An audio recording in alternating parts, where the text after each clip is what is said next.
work here. Just visiting my sister.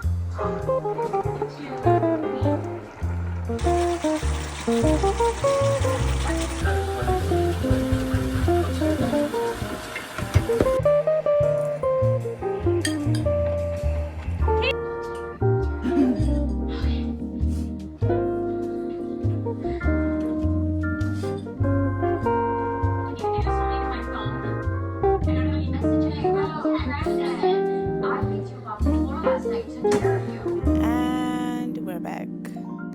So welcome back to my side of the internet. My name is Zan, and today I am keeping my promises. I'm delivering what I promised I would. In my last video, I talked about my reading around the world challenge, and I said in my next video I will talk about the few books I have read, and this is that video. Yeah. It's so daunting shooting this video because I had so many thoughts. I still have so many thoughts on these books, but there is just no way I could share all these thoughts in one sitting because I think one book could be talked about forever. I truly believe that. But, I had to try and organize my thoughts. I went to a cafe to organize my thoughts and try to decide on what it is that I will share and try to be as concise as possible without leaving out what I think matters. And that was a challenge. That was a challenge. So I'm going to be accompanied by my journal the whole time during this video to make sure that I keep my thoughts organized. So I'm going to be looking down and reading for the most part. Please forgive me. I just want to make this video good. Some level of good. Yeah. So let's get started. I want to preface this video by saying there was no order. There was no system in how I picked the books and the countries. Everything was done at random. I just looked at the map and thought, okay, let's start here. When it comes to the book titles, I chose whatever I found interesting to me, or like book titles that I've heard of and never had a chance to read. I thought this is the chance for me to try them. So, yeah, let's go. So, to start off, I'm going to talk about The Elegance of the Hedgehog by Muriel Barbery from France. This is a quiet, introspective story that connects art, I think philosophy, and also social commentary. It's an interesting, very slow paced read, in my opinion. As I said, introspective, so we spend a lot of time getting to know the characters. It follows two main characters who live in a posh apartment building, a concierge, a middle aged concierge, and a 12-year-old, very intelligent girl. Renee is brilliant, cultured, and deeply intellectual, yet she hides behind the stereotype of a dull and uneducated servant to avoid attention from everyone. Paloma, on the other hand, is a very smart young girl who is disappointed or let down by the hypocrisy of the adult world, so she secretly plans to end her life on her 13th birthday. One of my favorite themes explored in this book are the appearance versus reality, because I think the story shows us that very often people have hidden depths, no matter how ordinary they may seem to you. There's a lot more than what you see. There's more than what meets the eye. It also reminds us that even short lived connections in life can deeply affect us. The story moves very slowly, but it leaves a lasting impression. I would really recommend this book to people who are interested in the human experience, to people who like to know about what is happening about other people, I guess. It's a really fun book and I enjoyed it. Okay, my next book is from Russia. It's Crime and Punishment by Fyodor Dostoevsky. This was, I think, the most entertaining read for me, even though it was a little grueling. I'll explain later why I think so. I'm just gonna tell you a little bit about, a little bit of an overview. It is like a philosophical and psychological novel about a former student, Rodion Raskolnikov, who lives in St. Petersburg, Russia. He commits a brutal double murder and spends the rest of the novel grappling with guilt, with paranoia, or even redemption. It is a very interesting read. I think I would like to recommend this book to everybody in the world who is alive.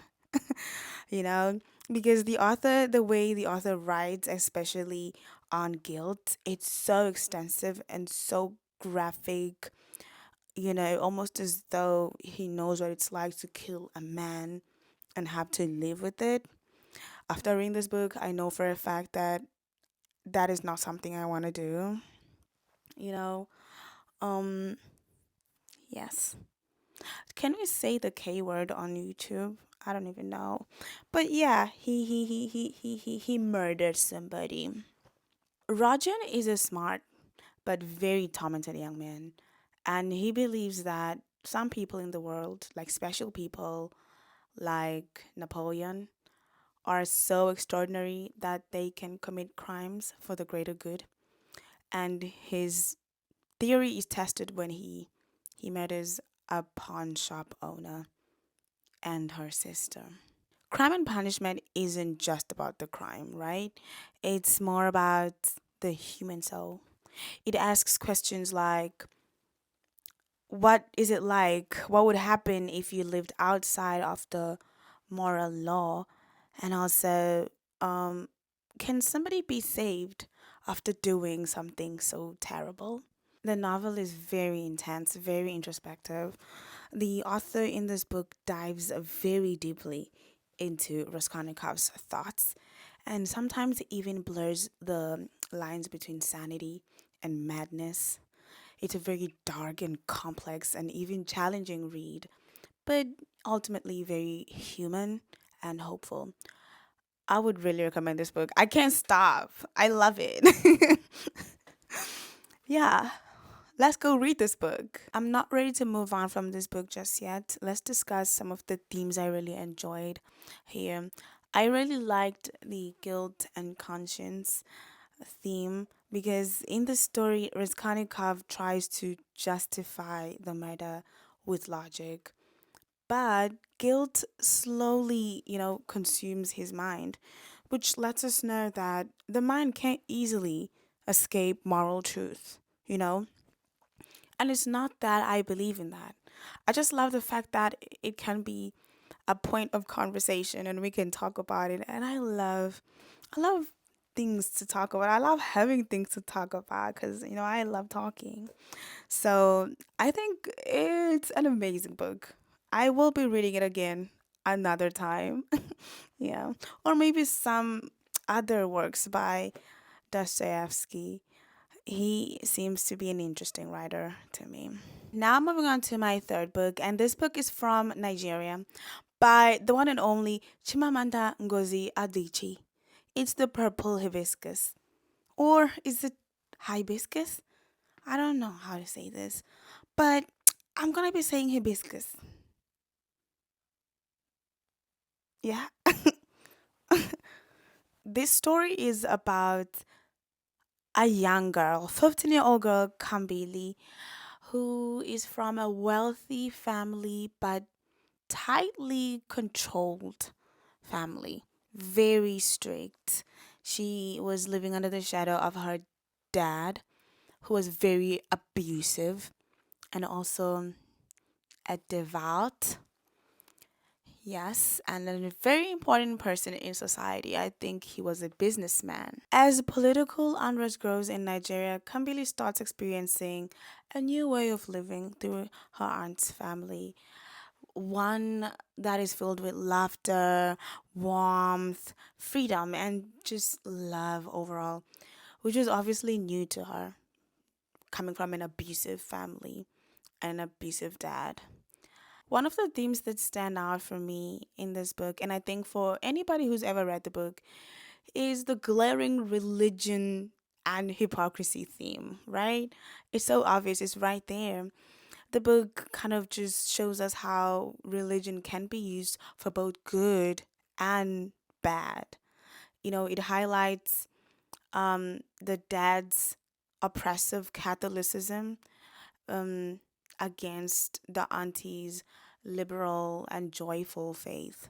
Purple Hibiscus is a deeply human coming of age story that is about breaking free and learning how to speak. It's a political novel, a family drama, a personal awakening all in one. It really shows how change, whether personal or societal, starts with little courageous acts. It's really inspiring, and I would love for everybody to give it a try. My fourth book is a Korean novel by. Wait a second. Oh my god. By Kyung-sook Shin. I hope I'm saying this right. So Kyung-sook Shin. The title is Please Look After Mother. Okay. Right. So fourth book I'm discussing is Please Look After Mother by Kyung-sook Shin. Right. So, this book broke my heart. I swear. My heart was so broken the whole time. I felt super angry even after finishing. So many emotions, I have to say. I experienced so many emotions after reading this book. I don't know what I wanted to do. I don't know. Okay, the story begins with a crisis. Sonyo, a wife, a mother, a grandmother, she goes missing in a crowded subway station in Seoul. Seoul Station, to be exact. So, as her adult children look and search for her, they each start to reflect on how little they knew of her, on how little they knew of her sacrifices, and even her inner world. Quite devastating. Just a devastating book. Ah, I was so heartbroken. The story is told through different perspectives of each of the family members as they reflect and think of who Sonia really was, right? So it gradually builds a portrait of a woman who was always present, always there for everybody, yet never seen. Sonia was a hardworking, selfless woman who raised her children in poverty, and she gave everything for her children, but she was never appreciated. Yeah. So her disappearance forces her family to confront the emotional distance they kept from her. And it's all very sad because they can't go back and, change things. It's already done. I think a reoccurring theme in this book is sacrifice or unseen sacrifice, something like that, because the book reveals the emotional and physical toll of motherhood. And that's scary for me as a woman who might be a mother. Oof. The book is amazing, according to me. I love it. It is very quiet. It's about the people that we overlook, especially mothers, and how they give everything to their children without expecting recognition. It's about love and guilt, and finally seeing someone as more than just a role, but a human. This last book is my favorite of the five I discussed in this video. It's all the way from Chile. It's by Alejandro Zambra, the Chilean poet. It is mind blowing to me, obviously, because it's about literature.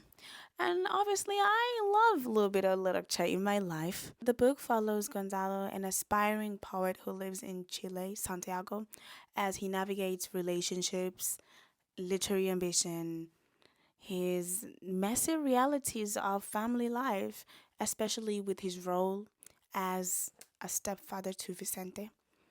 Vicente is a son to his girlfriend, Carla. The novel spans decades from Gonzalo's young adulthood to middle age. It follows Gonzalo's life and the evolving Chilean poetry scene, Gonzalo's evolving identity, and also his masculinity. Gonzalo is a very different man. He's a very mild, introspective man who is really passionate about becoming a poet, but struggles a lot with insecurities and purpose. So things are not easy for him. What makes him interesting is how his path is defined more by love and human connection than by his literary success. And I think I really like him for that. I think some of the themes that are very important in this book are fatherhood and found family, maybe, because I think the book addresses what it means to be a dad, a father, not just biologically, but emotionally and spiritually. Because in the story, Vicente and Gonzalo have a very tender relationship. Even though it's complicated, it's really deep and just profound altogether.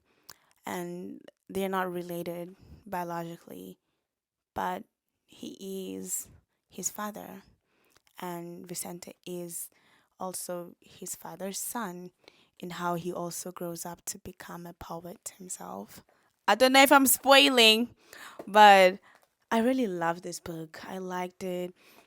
I loved how they were talking a lot about poetry. Another thing I love about this book is how it both mocks and honors poets and the poetry scene. It raises questions such as, what does it mean to be a poet? Is it a profession? Is it a passion?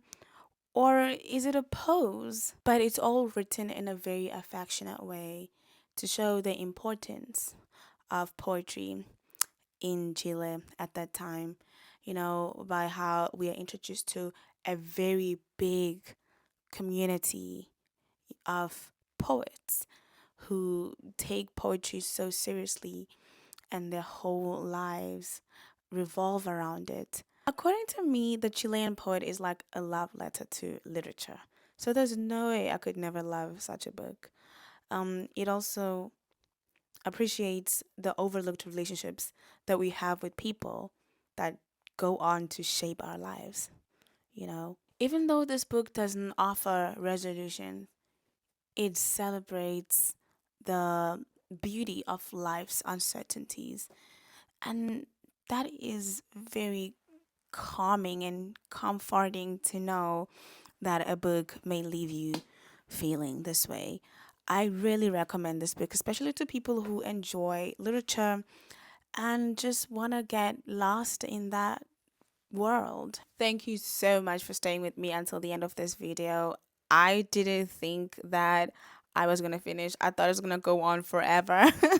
So if you have any thoughts at all about anything I said today, if you've read any of the books, if you'd like to read some of the books, let me know in the comment section.